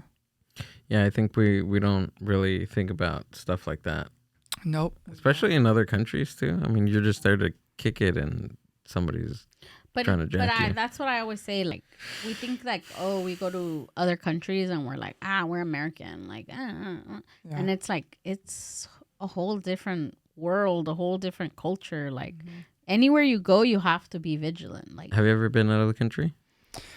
I just went to Mexico that one time. We just went over the border, and then I went to Canada one time too. Oh, Canada! But it was right over the border too. Okay, just over the border, nothing too deep in there. Nothing too crazy. But I remember when we went to Canada, there was these because we were we're 17, 18, and with our mom, and then there was these other 17, 18-year-old Canadian boys, and they were Americans. They were those are Americans. Were they? They're French over there too, aren't they? They're kind of French, yeah. Yeah. French Canadian. Yeah, I want to go to real Mexico though, Tijuana or Cancun or something. Yeah, you should. Tijuana. There was a couple times though when we went right over the border that I was oh, it's a little sketchy. There was one taxi driver that he dropped us off and then he started following us on foot. Whoa, that's scary. It's because I always say when people are oh, I've been to Mexico, and then it's oh, the border, Tijuana or El Centro, that. It is Mexico, but there's people from all over the region that try to cross over to the U.S. Yeah. And then they eventually just kind of station in these border towns. So it's a little different. It's more hustle bustle. There's a little bit more shadiness. There's because there's people from everywhere. But if you go into Mexico, mid Mexico, even like Ensenada or Baja, it's beautiful. That's where I want to go, Ensenada.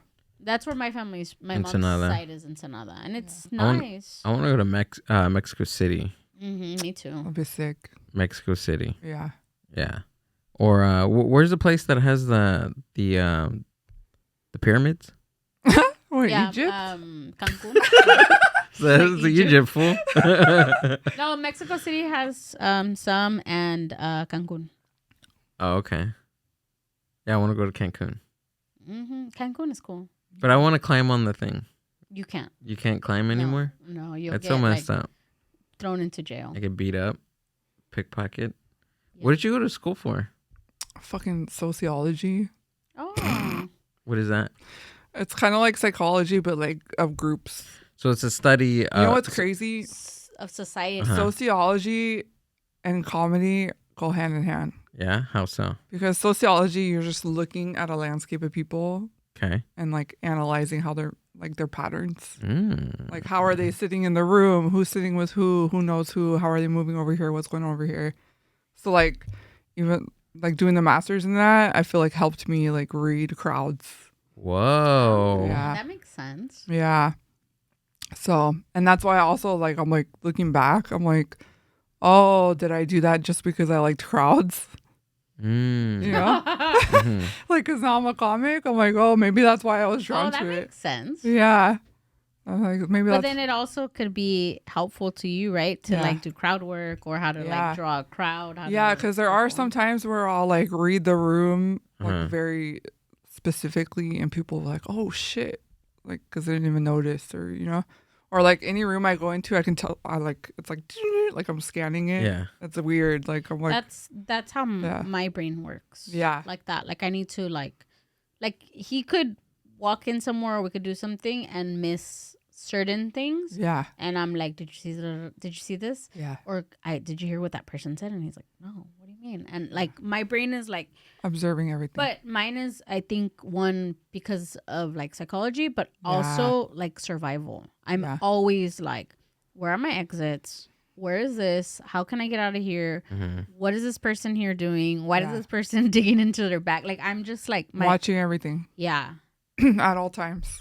Yeah. It's good sometimes, but it's not. Even like I went on the road with Martin, and then he was like, "Oh, I'm looking for this like one. It's called Electrolyte. Have you heard of it? It's kind of like Gatorade." Oh yeah. Oh, I love that stuff. I drink that every weekly. We went to this big ass like convenience store on the road, and then he's like, "Oh, I can't find Electrolyte," and I was like, "Oh, I think it's like way in the corner. Like go, you know what I mean? Like because I had just walked by it to go to the bathroom, and I didn't even know anything about Electrolyte, but like that's how much I'm paying attention. I'm like, oh, it's in this freezer. Like go around the corner, like, and then it was right there. But I think it's a natural thing for women to be that's true. Not over observant, but just observant in general. Yeah. We're observant in the details of things. Yeah, men definitely don't pay attention as much as we do. Yeah. No.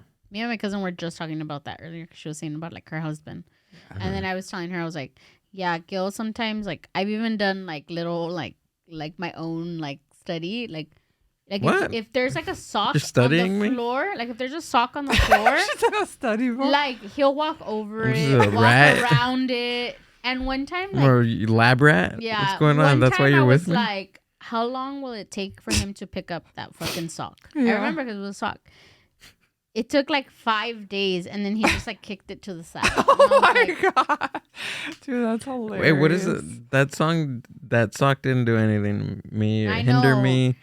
Didn't do anything. That's what I'm saying. Like it's like it didn't bother you, and there was like no like. Dude, that's so funny, dude. Mm-hmm. Or I just kicked it. You're like, let's wait and see, and then he just kicks it. Yeah, and I'm all like taking my notes and everything.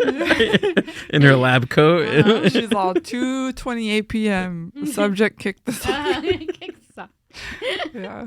Jumps over sock. Yeah. Oh man, that must have been fun to study. It was fun to study. Yeah. Yeah. What can you work in with that? Like what kind of fields? Bro, that's why it's kind of a bullshit degree. It's like getting a degree in like history or something, you know what I mean? Like you could do a lot, but you have to like definitely talk it up in interviews and like, you know, like, or right now I'm like a manager, so I would like talk it up in the interview, like, oh yeah, I have a master's in sociology, because they'd be like, oh, what can you contribute that other people can? I'd be like, I have a master's in sociology, like I can tell you, you know, I could look at the landscape and tell you like, what do they need over here? What do they need over here? And how do you? Well, that's good in management, because not only like management is managing people, right? And sometimes that's the hardest thing to do, to manage different personalities. Yeah, especially in a work environment, depending on what type of industry it is, and like even like when I worked in the event industry, and that is, let me tell you, that's. It's a crazy place. It's a crazy place to work in. It is. Yeah. Events is hard. Yeah. Yeah. Especially that's why I got out of it. Yeah, it's stressful. It's stressful as fuck. Yeah. It takes years off of you. It does. But that's why social work's the main thing. That's why I was like nonprofit manager at first. Oh, okay, that makes sense. But that shit is so depressing, dude. I was like, I knew right away, I cannot do this. A friend of mine works for a nonprofit, and he worked through it during the pandemic, and he was part of the nonprofit was housing homeless people or houseless people. And even him, he was like, dude, I don't know how long I can do this for, because it's, for one, like it's burning me out, like the work hours, but also like it's hard for me not to be emotionally attached to these people, right? Because I want to help them, I want to do my job, I want to help them, but at the same time, if they don't want help, it's hard for me because of that. Too many energies, dude. You're like absorbing all that. Plus, you can never like clock out. Because you like go home and you're like always thinking about them, and then, but also even all that aside, just working with that, you're basically, you know, like if you're working with homeless people all day, every day, you're in that mentality. Yeah. You're like basically a part of the homeless community. You know what I mean? Even though you're a social worker, like, bro, you're in that community every day. Like, you're basically homeless. You know what I mean? Yeah. Like, because that's who you're with every day. Like how they say you are who you hang with. Like, if you're always surrounded by like super struggling people, it's hard not to take that mentality. It's true. Dude, it would just bring you down. Like, dude, every day it would just bring you down. It was sad, dude. That's why, like, sometimes it's sad to say it, but there's certain people that drain your energy and you're just like, fuck. Like one of the things that, and I know that not everyone can be happy 24/7. Yeah. But one of the things that like irks me sometimes is like, I'll come in or we go to a meeting or something, right? There's some kind of interaction. And I'm having a pretty good day. Like, things need to be like really, really bad to get me down. Like, even if things are bad, it's just kind of, I don't know. I have this thing where I just like push it to the side and then like, you know, whatever. Keep it moving. And like, I'm having a good day and then I come and then I'm like, hey, how are you? I'm all right. And I'm like, oh, like it bothers me because it sets the tone for me. And I know that I shouldn't let it, right? Those are things that I should just be like, all right, well, fuck it. But because I'm an empath, I'm like, what's going on? Like, you know, and then they're like, oh, it's because this, and that. And then I'm like, oh, I shouldn't have asked. Yeah. But you know what I mean? Like, it's just sometimes. What like, would be the ideal answer to your question then? I'm good. I'm good. But it's the way they say it. I think it's just like because they bring you into their shit. Yeah, like I'm all right. I could be better. Like Eeyore, like oh. Yes, like Sobby, Moby, like I'm all right. I could be better. Like those answers to me, I'm like, you're fishing for someone to ask you. Oh, well, what's going on? Yeah, like fix your problems. Yeah. Where I just want someone to be like, oh, I'm good. Yeah. And I'm like, oh, that's good. Like I don't know. Maybe I'm just being a bitch, but but that's all right. I'm gonna unload it on you next time you ask me. No, but I don't do that. No, you don't. I don't really. Well, when people ask me, well, do you have like about like 2 hours? Because I got a lot to say. Yeah, but I don't know. How you doing on time? I'm okay. Sure. Yeah. How are you? I'm all right.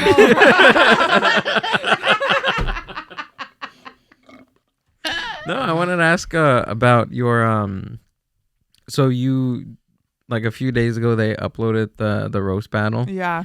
At the Comedy Store. That shit was rough. That one was rough. I seen a few of your they upload like how often do they do these things? Because I feel like you're like on like mostly all of them. You know what's funny? They tried to because they'll book me for I've been doing a few roasts, so then they'll also give me like opening sets. Oh, yeah, like I'll go do a set. That's nice instead of a battle. This is some tea right here. I hope they don't watch this, but there used to be a commissioner. His name was Pat. I don't know if you ever heard of him, but maybe not say his name. You know how like WWE has commissioners? Yeah, okay. So he was like that, but like for roast battle. Yeah. And then what they do is they put people up against each other, right? He does all the booking. Okay. He would do all the promo. He would run like all their like little shows. Oh, okay. So he was a showrunner basically. Yeah. And then he started a Patreon, so they were making hella money. And then all of a sudden, like my friend Gabby Vargas hit me up and she's like, hey, do you want to come roast battle in Wrightwood, which is like fucking 4 hours. It's far. So far. Yeah. And I was like, and it was an actual roast battle with Pat, the commissioner. Okay. And I was like, well, how much does it pay? And she's like, oh, it doesn't pay anything. And I was like, are you fucking kidding me? That shit's like 4 hours away. And at the time, like they had so much money coming in because they had a Patreon and all this shit. So I turned it down. Basically, I was like, ask him if he'll give me a guarantee of gas. If no, then no, I'm good. Because that's 4 hours away. It's ridiculous. And then long story short, I turned it down. And then all of a sudden when I tried to get on the next one, like they were consistently booking me, right? And then when I tried to get on the next Comedy Store one, they were like, oh, we don't really have any spots. And I think it's because I turned down the Wrightwood. Wow. But this is why karma's a bitch. That fool got fired like a month later because he was stealing money from them. So I was like, karma's a bitch. Damn. Like, that's why you don't fuck people over like that. Just because I turned down your fucking bullshit show that was 4 hours away. Yeah. And then it turned out you were stealing money. Because that's why I turned down the show, because he wouldn't pay me. And I'm like, you're fucking doing a Patreon. Like, you guys are making hella money. Like, what the fuck you mean you can't pay me? He probably would tell whoever was higher up that he was paying people and then telling them. That's what I think. And probably that's what I think. Pocketing the money. That's they probably were like, okay, we'll give you this much of a budget to pay people. And then he's like, sure. Yeah. Yeah. So I mean, that's the easiest way to do it. And I called them on it too, like when they first emailed me back and were like, we don't really have spots. I emailed them back and I'm like, oh, okay. So I turned down the show and now all of a sudden you guys don't have spots for me. Yeah. But then they fired him and then they were trying to give me a roast that was like 6 months away. But then this Russian chick, the one that they just uploaded, her opponent dropped. So then she hit me up, was like, hey, come do this. So then that's how I got back in. And then they gave me another one. I'm supposed to do B. Gutierrez in like a few months. Oh, okay. And then they also gave me an opening spot. So now I'm back in there. But there was just a little bump where I was like, bro, what the fuck? Just because I turned down this fucking show that's like 4 hours away. That's fucking dope, dude. Yeah, but that fool got fucking fired anyways. But yeah, it's, I don't know. Like, I did a few roasts like in the Bay. And then there was like, dude, the reason I became such a good roaster is because there was one roast that I did. It was a Halloween roast. It's still on YouTube. It was this fucking white dude that I did not like. And they were like, okay, you guys are going to roast. And it was sold the fuck out. Like 450 people. Fat ass comedy club sold the fuck out. And this fool destroyed me, bro. Like destroyed my ass, dude. It was bad. It's still on YouTube right now. He just like destroyed me. But then, like, from doing that battle, I learned to be a better battler because of how he, like, killed me. You know what I mean? Because he would just have these, like, quick little, like, one-liner roasts. And I'm like, oh, that's how you're supposed to do it. Like, yeah. Like, quick little. Are the roasts, like, are you able to, like, do you go up there already like, written out? Yeah, I have jokes written out. And then, like, it just depends how the opponent is. Like, this Russian chick, she kept talking over me. And she kept, like, not following the format. So once she did that, I was like, all right, fuck it, gloves off. And then I just started, like, riffing and, like, fucking with her. And it just depends how your opponent is. Some opponents are, like, really, really good about following format. So then you could just do, like, one joke. And then it's, like, fire because it's, like, bah, bah, bah, bah. Back and forth. But so you do go ahead. Yeah. Sorry. That's the hard thing about roasting is you're sharing the stage with somebody. So if they suck or if they like fuck up the format or anything like that, now you're like bombing because of them. Yeah. You know what I mean? Or if they like control the crowd a certain way, you know, and then it's like you can't get it back because they have control over the crowd. You're trying to get it back and you can't get it back. Yeah. Yeah. Whoa. Yeah. It's a whole thing. I bet. Yeah. I feel like I'd be like like upset. Like not like it's hard, dude. Not that I'm gonna be like, you're making fun of me. Yeah. But like the emotion, the everything, and then it's like, how do I not like jump at you and like fucking sock you? That's part of the challenge. Because you have to not only take in whatever they're giving to you, but you're also you have to focus on your set. You have to focus on your jokes, memorizing your jokes, fucking hard. Your delivery, everything, and then plus you're standing on the stage with stand up. You're standing up alone, like when you do regular stand up, right? Yeah, and you're in control. You're in control, but when you're on the stage with somebody else, oh my god, I don't even know. It's hard. That's why a lot of people win roast too by like rebuttals. Because if they'll say a joke and then you have something quick to like say back, that's how they'll win.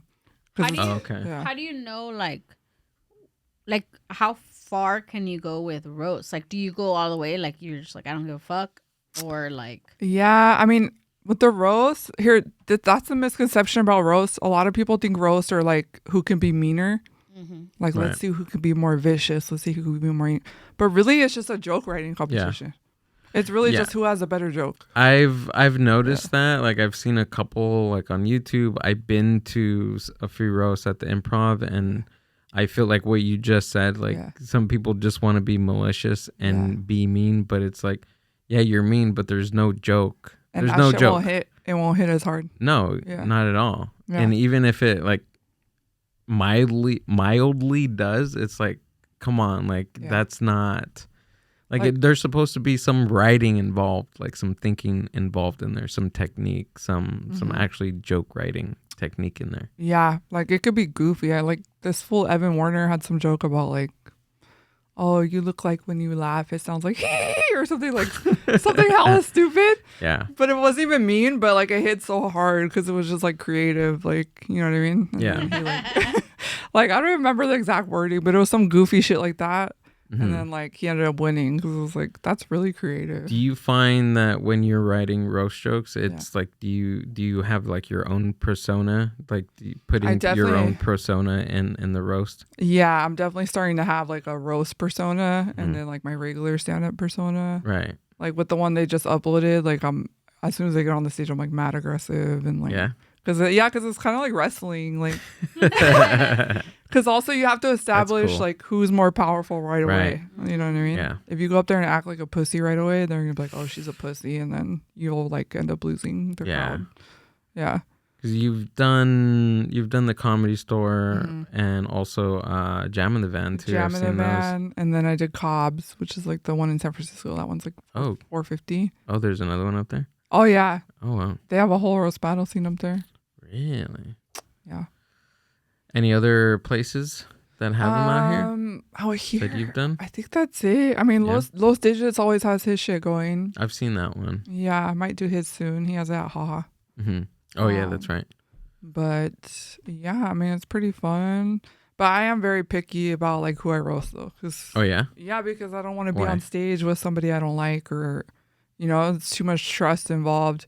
Even when this Russian chick, wait, what do you mean? Like that one time when I roasted that white guy in San Francisco and he just killed me. A lot of it was because I didn't really like him.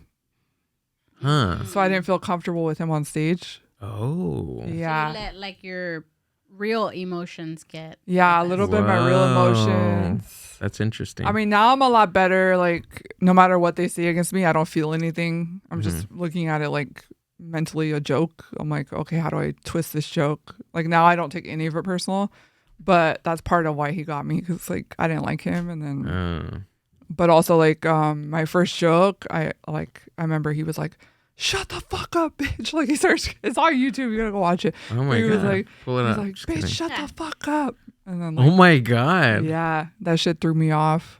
Really? And then the rest of the battle, I felt like I couldn't really, like I wasn't. Yeah, you couldn't come up from that. I wasn't fully into it because I was like, I don't want this fool to scream at me again in front of 400 fucking people. Ew. Like my anger issues could not. Yeah, I felt like not comfortable. You know what I mean? I was like, this fool's like screaming at me. So that like is part of the reason he won. But he did have really like better written jokes than me that day though. But gotcha. Yeah, but it's a whole thing. But honestly, like if you get really good at roast, it can take you far. Like I bet. People blow up off of that shit. I bet. Yeah. They look at like famous off of that. Yeah, I've always wanted to. They used to do the roast battle at the Ontario Improv with Adrian Luna. I had him on the podcast like a few months ago. That was pretty cool. Like the champion C's Reynoso, he won, like he was like the champion, the roast battle champion for like a year, and then like he gave up the belt because he was like there's no competition. Like you're throwing people at me that are not you know. And then Sandy and Rick Bravo, they're the tag team roast battle champions. Oh yeah. Have you ever tried one of those? Yeah, I think I judged theirs. Oh, you did? Yeah, I was on the judges panel with Cease. Oh, okay. Yeah, and then Ava was roasting. Dawson? Yeah, she was roasting this chick, Emily May. Okay. Do you know her? Oh, they hella look alike. Do they? Yeah, Emily May is like the fatter, retarded version of Ava. My God. If you're watching this shit, bitch, yes, I did say that. She's like if someone took Ava and like beat her with a bat. That's like that's what Emily May looks like. She's like if someone ran over Ava with a car. Now I know who to call. Whenever someone's messing with me, I'm gonna be like, Drea. Yeah. Get on speed and dial. That Emily May chick, she brings her mom to everything. Oh my God. Imagine just being. There was someone when we went to the improv that time, Gilbert, that he took like his family. I don't know who it was. Do you remember that?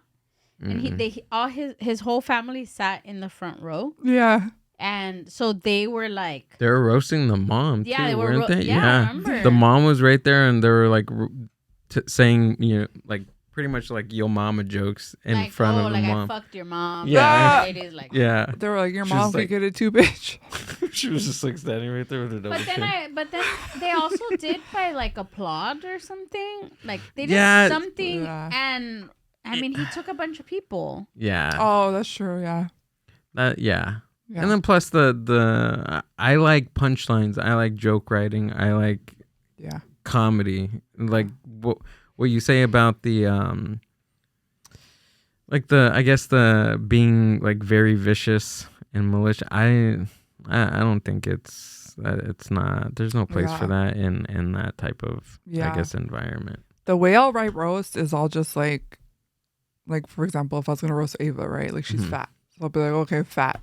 Okay. And then now you're like, okay, what's the most clever fucking way that I can call her fat? Right. You know what I mean? And that's how you kind of write it. You're like, how can I trick? Yeah. Kind of trick into calling her fat roast skill. Roast skill, bro. You look like fucking. This fool look like fucking Dory, dude. This fool look like a Goonie. This fool look like fucking jack-o'-lantern, bro. Is it Halloween, bro? No, I don't know. I don't want to be mean. No, that's not being mean. I could take it. I need to know because I've always I wanna try one. I think if Adrian Luna brings it back, dude, roast or something. me, roast me. Oh, I can't do it. Come on. Just try one. Go ahead. I'm not gonna get mad. Let me think. I'm not very good at like off the top. I have to think about it. I'll probably he's like never mean to me. I'll probably like text you like in the next couple days and be like, you know what, bitch? This is what you look like. Fucking 2 days later, you're like, bitch, you look like fucking blah blah blah. You look like a dirty Q-tip. I don't know. I feel like I'm easy to roast. Yeah? Yeah. I feel like if I were to roast you, I'd get something about like your height. Yeah, my height. I look a little bit weird. See, I wouldn't go for the height. I would go for something like your glasses or something else. They like always your call hands. me fat. There's always fat jokes. Yeah. There's always height jokes. My glasses. My double chin. Stuff like that. I look kind of weird. That's why people too, if they look too regular and they want to roast, I'm like, nah, because you're gonna win. Yeah. Because there's nothing funny about you. Yeah. Okay, what about Andrea the Giant? Oh, that's a good one. That's good. There we go. Okay. That would be a good like in between. Yeah. Thank you. Like, you know, in between, you're like, give it up for Andrea the Giant. Yeah. Just practice with Drea before your first roast. Mm-hmm. Yeah. You should do one though, because that's a good way to get booked at Comedy Store. Yeah. Yeah. You and Ricky should do one. Oh, dude. Oh my God. You talk about bad roasters. Jesus Christ. I know, he's too innocent. Yeah, he's too nice. None of his roasts were like. Oh, he tried to do it? Yeah, he did. He did the tag team at with James Jablonski. Oh shit. It was him. No, who did he go up against? He went up against David Alvarez. He went up against David Alvarez and another comic. Oh yeah. Yeah, and David and the other comic ended up winning, but they bombed like hard. Oh yeah. And he didn't do comedy for like weeks after that. That's why, bro, some people, if they've never roasted, they're like, oh, this is gonna be easy. I'm like, bro, that shit's hard.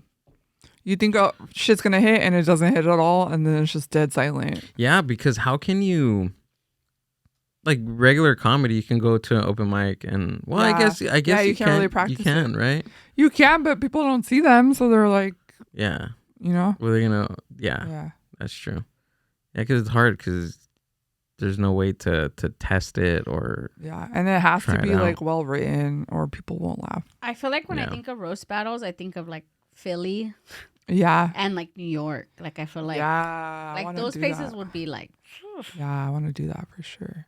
Go to New York and do before, like I feel like also like before because roasting has been around for a long time. It has. And before there wasn't social media and it was kind of like on the spot. Like I think that's even crazier, Yeah. like just seeing someone for the first time and then being like, okay, what can I say? That's true, because you couldn't do research.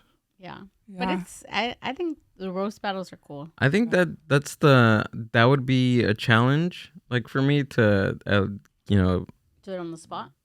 no, to like a good exercise in joke writing. Yeah, it is. Definitely, because you're using like a different part of like a lens on jokes, because you're focusing on somebody else, not necessarily like yourself. Yeah, But, and you have to do like a lot of wordplay or like or tricking them into the punchline, or you know what I mean. Exactly. Yeah. So that's cool. Yeah. Do you have anything coming up? With roast or with just regular shit? We could pull up your stuff. I'm doing Upstairs Comedy Club. Wait. Which is in LA. Are we doing outro? This was fucking awesome, dude. Yeah, I'm glad you guys had me. No, I want to have you again. This was fun. We'll definitely do it again. Yeah. Tell us where we can find you and what you So got coming up. I'm at the Dime August 5th in LA, and then I am at the Upstairs Comedy Club August 21st in LA, or the Yellow Door in San Diego August 23rd. Nice. So come out to those. Yeah.